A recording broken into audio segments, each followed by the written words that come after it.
آج کی گفتگو کا اختتام ہم اس پہ کرتے ہیں، تھوڑا سا کچھ احادیث لے لیتے ہیں خواب کے حوالے سے کہ اسلام میں خواب کی حیثیت کیا ہے، اور اس پر پھر آج کی گفتگو کا اختتام کرتے ہیں، اور یہ سلسلہ انشاءاللہ تعالی جاری رہے گا۔ اسلام میں خواب کی بڑی اہمیت ہے۔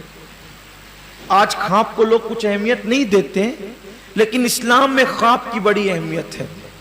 اہمیت اتنی ہے کہ اللہ کے نبی صلی اللہ علیہ وآلہ وسلم کا روزانہ کا معمول یہ تھا کہ فجر کی نماز پڑھا کر اللہ کے رسول صلی اللہ علیہ وآلہ وسلم صحابہ کی طرف منہ کر کے بیٹھ جاتے تھے اور فرماتے تھے بتاؤ تم میں سے کس نے خواب دیکھا ہے، تاکہ اس کی تعبیر بیان کی جائے۔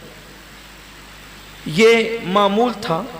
اب خواب کی اہمیت لوگوں کے درمیان نہیں رہ گئی۔ اللہ کے رسول علیہ السلام کی ایک حدیث ہے کہ خواب، نبوت تو ختم ہو گئی لیکن فیضان نبوت ابھی بھی باقی۔ تو خواب جو ہے وہ نبوت کا 26واں حصہ ہے۔ ایک حدیث میں آتا ہے خواب نبوت کا 45واں حصہ ہے، ایک حدیث میں آتا ہے کہ خواب نبوت کا 46واں حصہ ہے، ایک حدیث میں آتا ہے کہ خواب نبوت کا 70واں حصہ ہے۔ مختلف حدیث ہے۔ اب اس کی توضیح یہ کی گئی ہے کہ جو بندہ بہت نیک ہے تو اس کا خواب فیضان نبوت سے اتنا قریب ہے، یعنی جو جتنا نیک اور متقی ہوگا، جیسے جو بہت نیک اور متقی ہے تو اس کا خواب گویا کہ نبوت کا 26واں حصہ ہے، اور اس سے کوئی کم نیک ہے تو 45واں، اور اس سے اور کوئی کم ہے تو 46واں، اس سے اور کوئی کم ہے تو 70واں۔ اس طرح سے تفصیل ہے۔ جو جتنا نیک ہوگا اس کا خواب بھی اتنا سچا ہوگا، جو جتنا نیک ہوگا اس کا خواب بھی اتنا سچا ہوگا۔ اگر خواب دیکھا جائے تو کسی نیک پرہیزگار عالم سے بیان کیا جائے، وہ بھی ایسا عالم جو خواب کی تعبیر جانتا ہو۔ اور ایک خاص بات یہ ہے کہ معبر یعنی خواب کی تعبیر بیان کرنے والا جیسی تعبیر بیان کرتا ہے اس کا خواب بھی ویسا ہی ہو جاتا ہے۔ اس لیے تعبیر بیان کرنے والوں کو چاہیے کہ اگر خواب کی تعبیر بری نکلتی ہے تو بیان نہ کرے، چپ ہو جائے، اور خواب کی تعبیر اچھی نکلتی ہے تو اس کو بیان کرے۔ بیان کرنے کے مطابق خواب رونما ہوگا، ایک بات۔ دوسری بات یہ ہے کہ خواب ہر کسی کو نہ بیان کیا جائے۔ مجمع عام میں خواب بیان نہیں کیا جانا چاہیے، ہر ایک کو خواب بیان نہیں کیا جانا چاہیے۔ کچھ مخصوص لوگ بہت جو رازدار ہوتے ہیں نا، معتمد ہوتے ہیں، ایک تو عالم متقی ہو جس سے خواب کی تعبیر، اچھا رات کے وقت خواب بیان بھی نہیں کرنا چاہیے اور نہ خواب کی تعبیر بیان کرنا چاہیے، ایک بات۔ خواب پوچھنا ہے دن کے وقت، تعبیر بھی دن کے وقت۔ اب تو تعبیر بیان کرنے والے لوگ بھی بہت کم رہ گئے، آتی نہیں لوگوں کو، میں نے دیکھا ہے نہیں بیان کر پاتے، خواب کی تعبیر بیان نہیں کر پاتے۔ مسئلہ بیان کرنا آسان ہے، تعبیر بیان نہیں کر پاتے۔ ایسا لگتا ہے کہ جیسے آم کو املی اور املی کو آم۔ یہ خواب کی تعبیر بھی ایک مستقل فن ہے، اور یہ من جانب اللہ ہے۔ یعنی انسان تقوی سے جتنا قریب ہوگا اس کا دل اتنا اس علم کے لیے کھول دیا جائے۔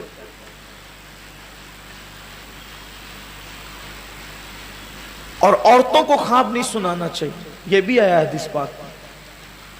خواب عورتوں سے نہ بیان کیا جائے، ہر خاص و عام سے بھی بیان، مخصوص لوگوں سے۔ اس سلسلے میں اب دیکھیں جناب یوسف کا خواب بھائیوں ہی کو پتہ چل گیا تو بھائی دشمن ہو گئے۔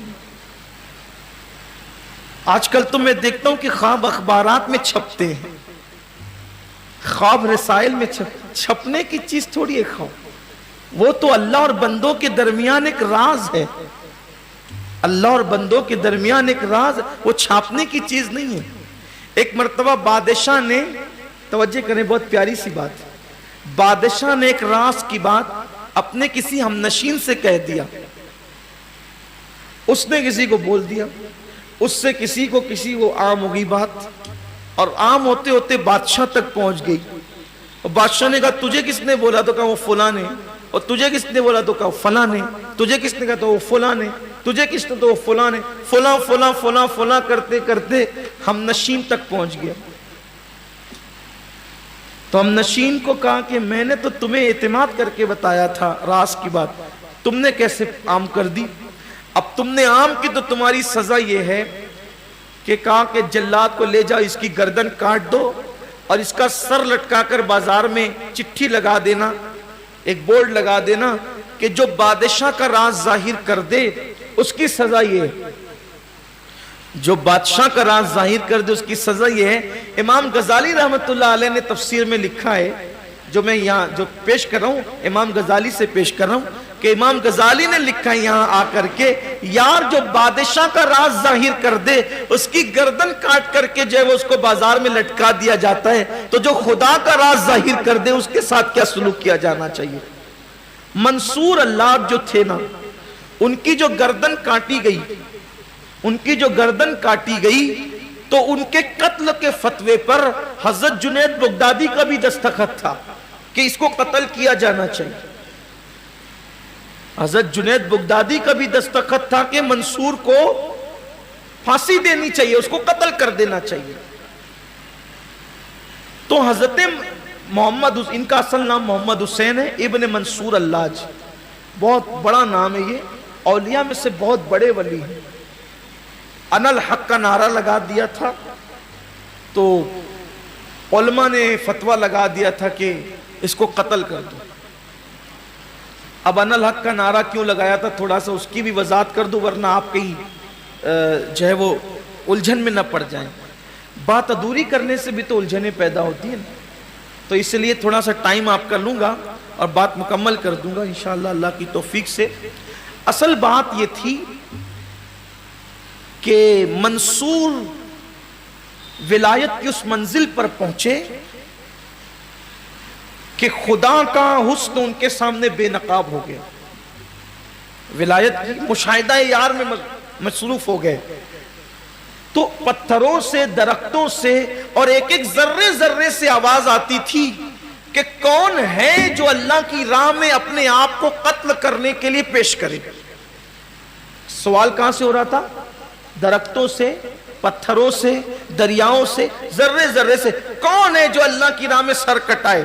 تو کہتے تھے انا الحق, اس کا میں حقدار ہوں, اس کا میں حقدار ہوں. تو اب چونکہ جو علماء ظاہر تھے اس دور کے, اہل فتویٰ, تو سوال تو وہ نہیں سن رہے تھے, وہ صرف جواب سن رہے تھے. تو انا الحق کا مطلب یہ تھا کہ میں حق ہوں, میں حق ہوں. اب جس نے کہا میں حق ہوں تو وہ تو کافر ہی ہوگا.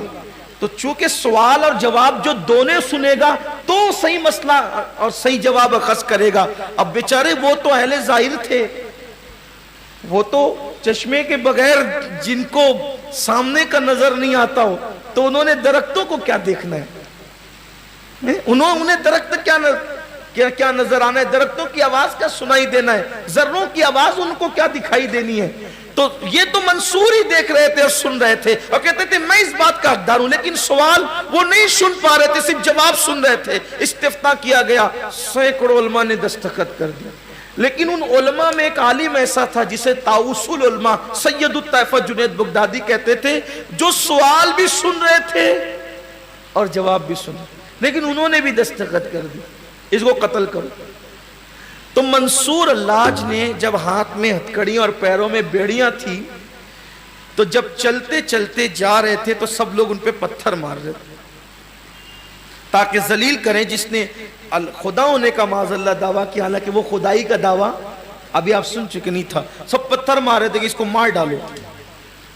تو حضرت جنید بھی کھڑے تھے صف علماء میں, طاؤس العلماء کہلاتے تھے, بہت بڑے عالم تھے لیکن ولی بھی تھے, ظاہری نہیں تھے, ظاہر میں بھی تھے اور صاحب دل بھی تھے. تو انہوں نے سوچا کہ کچھ نہ کچھ تو مارنا پڑے گا نا, ریکارڈ بادشاہ کے ریکارڈ میں آنا چاہیے کہ میں نے بھی جب دستخط کیے تو میں نے بھی مارا ہے. اگر ریکارڈ میں نہیں آئے گا تو بادشاہ کہیں شک نہ کرے کہ دستخط تو کر دیے, مارا نہیں ہے, اس کا مطلب اس سے کچھ ملا جلا کچھ معاملہ ہے. تو کہا سب مار رہے ہیں, بادشاہ کے کارندے دیکھ رہے ہیں, تو انہوں نے سوچا یار آدمی تو سچا ہے, کیونکہ پوزیشن تو پتا تھی نا کہ ہے کیا. تو آدمی تو سچا ہے, پتھر ماروں گا تو اللہ کو جواب کیا دوں گا. دستخط میں نے صحیح کی ہے لیکن پتھر کھانے کا یہ مستحق نہیں ہے, میں نے اس کو پتھر نہیں مارنا. تو اپنے مریدوں سے کہا کہ پھول لے آؤ, پھول. تو کئی پتھر برس رہے ہوں گے تو بادشاہ کے کارندوں نے تو صرف ہاتھ اٹھ کر کے پھینکتا ہوا دکھنا چاہیے, کیا مارا کس کو پتا. تو جب پتھر مار رہے تھے سب تو ہنس رہے تھے, منصور ہنس رہے تھے. ان کا